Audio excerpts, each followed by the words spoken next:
Swayam Prabha. Digital India. Educated India.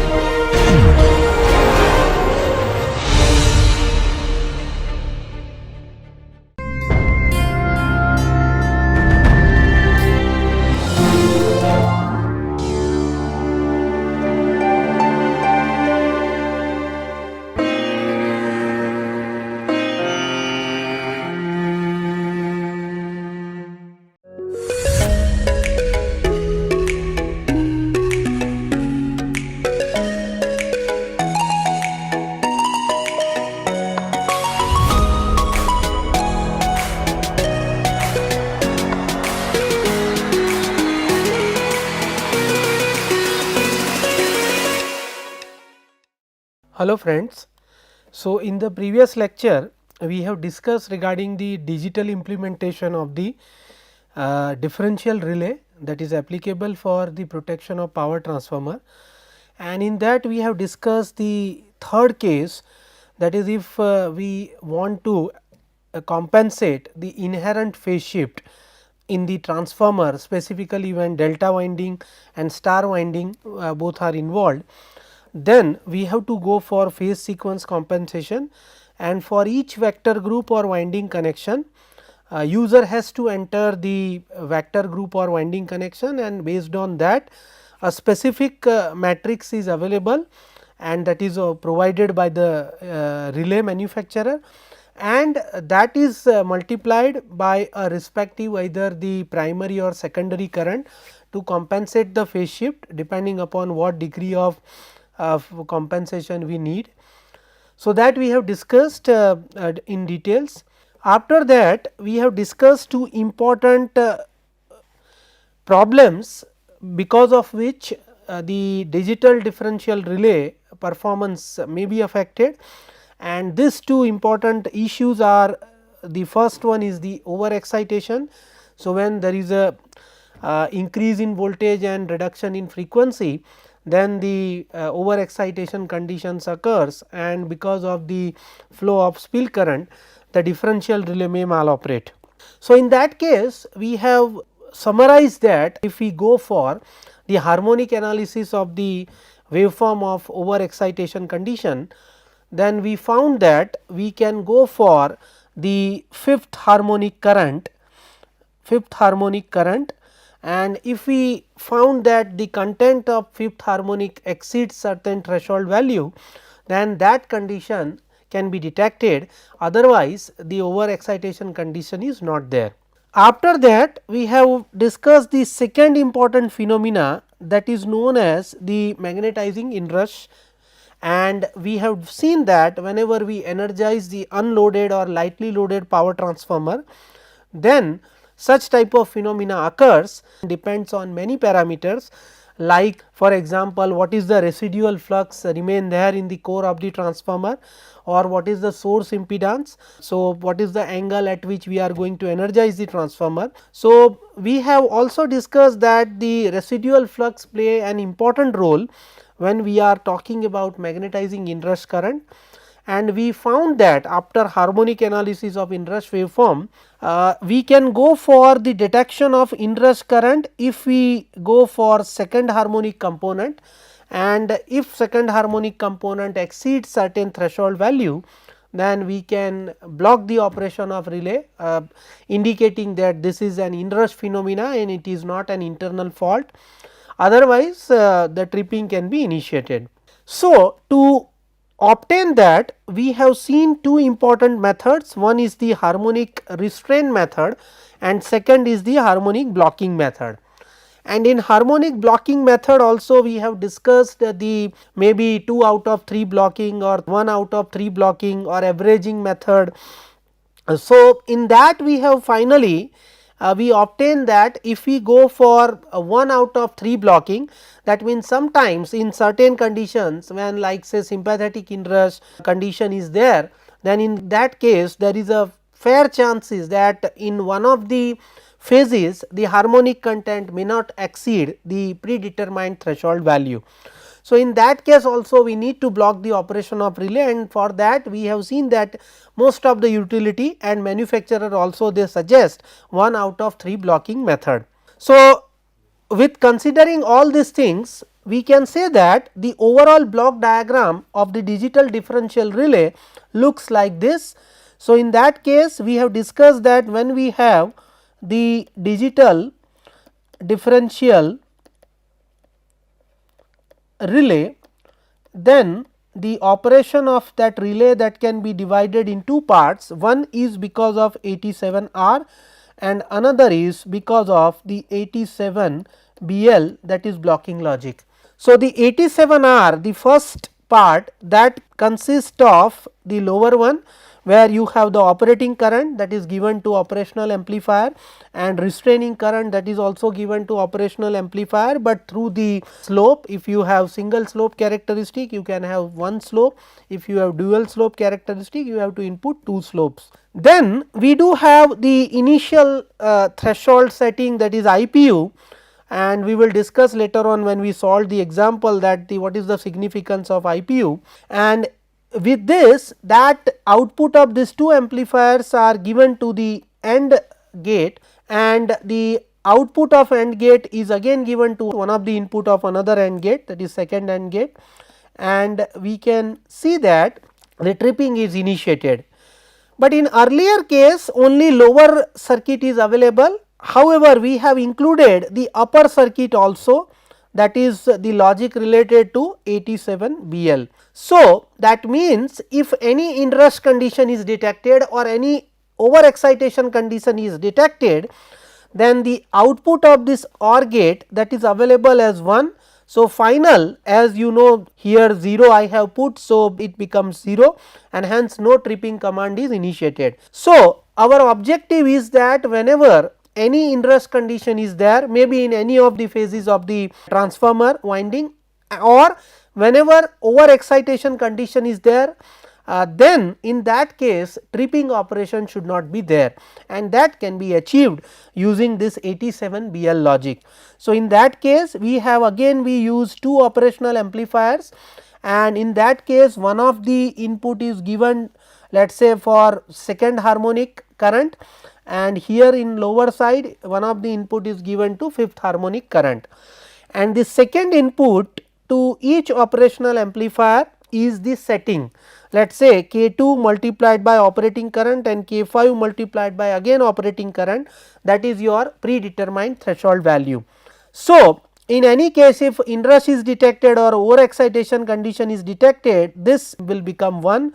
So, your output of OR logic becomes 1. So, that the final output of this second AND gate, that is 0. So, blocking is there and no tripping command is initiated. So, this we have discussed. Now, with all our discussion, let us consider one example on digital differential relay. So, if you are let us say in charge of any junior engineer or deputy engineer of any substation, and if any digital relay is available or installed by some of the manufacturer, then what data you need to require or what data you need to input to this digital differential relay, and how the settings of this relay that can be carried out. So, if I consider the data, then first we need the power transformer data. So, that data we need to enter to the relay. So, let us assume that the transformer available is ICT, that is interconnecting transformer or auto transformer, and its 3 phase rating is 1500 MVA. When we look at in the field auto transformer, then normally we use bank of 3 single phase auto transformers. So, each has let us say rating of 500 MVA. Now, regarding the voltage details. So, if I consider the voltage details, the voltage rating, that is HV rated voltage, assuming that tappings are available on HV side. So, rated voltage of HV winding at nominal tap, let us say that is 765 kV, the LV rated voltage, that is 400 kV, and the vector group, that is shown as YNA 0D11. So, here this ICT or auto transformer which we are considering, this has 3 windings. So, it is basically 3 winding transformer. So, its HV winding is star connected, LV winding is also star connected, and the third winding which is tertiary winding, that is delta connected. So, here when you enter the vector group, you will, in that case you can see that this neutral point of star is grounded for both HV and LV. So, here only I have given in the vector group either HV or LV winding, because both are same in case of auto transformer, and then A stands for auto transformer, and then you have D11 that is related to the delta or the tertiary winding. However, we are not interested in the third winding, that is delta winding. Next is the tapping range. So, normally tappings are provided on HV side, because we know that the magnitude of current is lower compared to the LV side, and so when we change the tap, then the arcing that can be easily avoided, that is why tappings are provided on HV side. So, in this case the maximum ratio of tappings, that is plus 5.5% and the lowest tap, that is minus 5.5%. So, the tappings will vary from plus or minus 5.5% and the total taps are 11 taps available. The third one is the CT details. So, if we consider the current transformer ratio, then HV side differential protection CT ratio is 2000 by 1 ampere and LV side differential protection CT ratio, that is 3000 by 1 ampere. So, here you can see that I have mentioned HV side differential protection CT ratio, because normally for differential protection in case of power transformer separate CTs are used on HV and LV side. If I go for overcurrent and earth fault protection also in case of power transformer as a backup, then also we can go for the another CT. That is why I have mentioned here HV side differential protection CT ratio and similarly LV side differential protection CT ratio. Next is the impedance details. So, if I consider the values of impedance, then we need the impedance of HV to LV at nominal tap, let us say it is 0.14 unit. We also need impedance from HV to LV for highest tap, let us say that is 0.128 per unit, and we have HV to LV impedance for lowest tap, that say that is 0.163 unit. So, this data are normally provided or available when you procure the transformer. So, transformer manufacturer has to provide this data. The percentage reactance, let us say that is 14%, this is also provided by transformer manufacturer. So, as the above data are available usually provided by the manufacturer. So, now with this data, let us see how the settings of digital differential relays are calculated. So, whatever transformer I have shown, that is ICT, it has 3 windings, HV and LV both are star connected, and the third is the delta winding, that is tertiary winding. So, I have shown here in the diagram only the HV and LV winding. So, this is our power transformer, right. So, you can see that this power transformer that is under consideration, and you can see that on HV side that is shown by red color, right. So, this is your 765 kV side, HV side, and the other side with blue color that is LV side, that is of 400 kV, and on each side you can see I have provided the CT on HV side and the CT on LV side also here, and that is connected to the differential relay. So, the output of this CT and output of this CTs, they are given to the differential relay. Of course, this transformer has several other protection functions also. So, if I have let us say overcurrent and earth fault protection, let us say 51N, then we need separate CT as I told you earlier. Now, if I consider one of the phase of this ICT or auto transformer, then you can see that I have the winding like this, and in between I have taken the tappings. So, I have the HV source on one side where the CT ratio on HV side, that is 765 kV side, is 2000 by 1 ampere, and I have the another CT on LV side where the CT ratio is 3000 by 1 ampere, and the output of this LV side CT and output of HV side CTs, that is given to the differential relay, that is relay 87. And you can see that I have also shown the 3 important fault points. One is this point, another is this point, and the third one, that is this point. So, these 2 points, let us say this are the external fault 1, this is the external fault 2, and this is your internal fault. So, if any fault occurs inside the winding on this right hand side of this HVCT and left hand side of this LVCT, those faults are internal faults and that can be cleared or detected by this differential relay. Any fault other than this, let us say this fault external fault 2 and this external fault 1 may be on HV side or on LV side, these are the external faults and these faults are not detected by this relay 87 or differential relay. So, this relay should remain stable in this situation and this condition we need to check. So, now with this background, let us see, we need to determine the following things. So, I have shown here differential relay characteristic. So, you can see on x axis I have the restraining current in per unit and on the y axis I have the differential current or operating current in per unit. Now, here the first thing we need to decide is the I per unit. So, this you can see on the y axis, this point we need to find out that what is the setting of I per unit and what parameters we need to consider when we decide the setting of I per unit, which is known as initial threshold. The second thing is we need to obtain the slopes, that is we are assuming dual slope characteristic. So, we need to calculate the value of the 2 slopes, that is K1 and K2. This is your first slope and this is your second slope.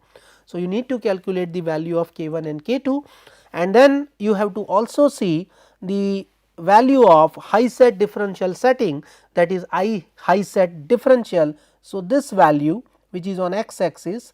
So, this also you need to determine or calculate. The third thing is we need to also calculate the restraining currents which is given on x axis, that is IRT1, that is this point, that is IRT1, and the IRT2, that is this point.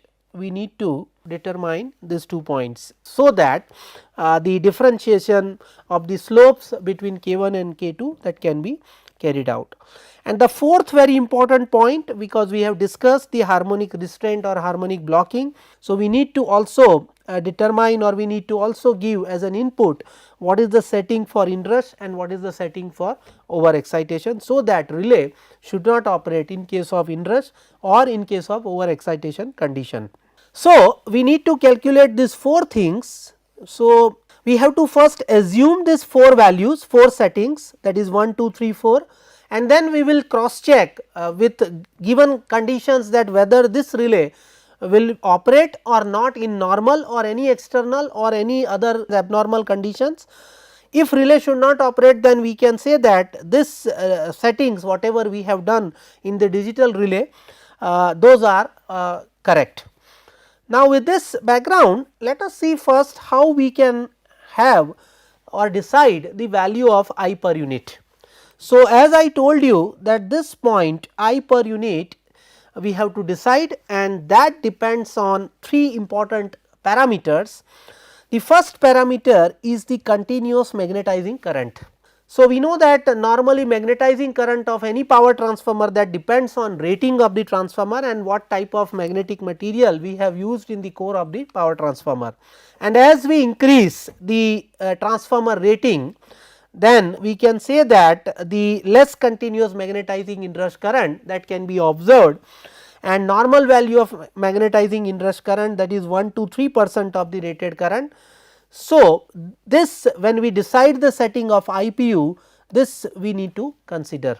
The other 2 important points, that is the CT ratio mismatch, that also we need to consider. So, when we talk about CT ratio mismatch, we need to consider the IEEE guide C37.110, and this guide is for the application of current transformers used for protective relaying.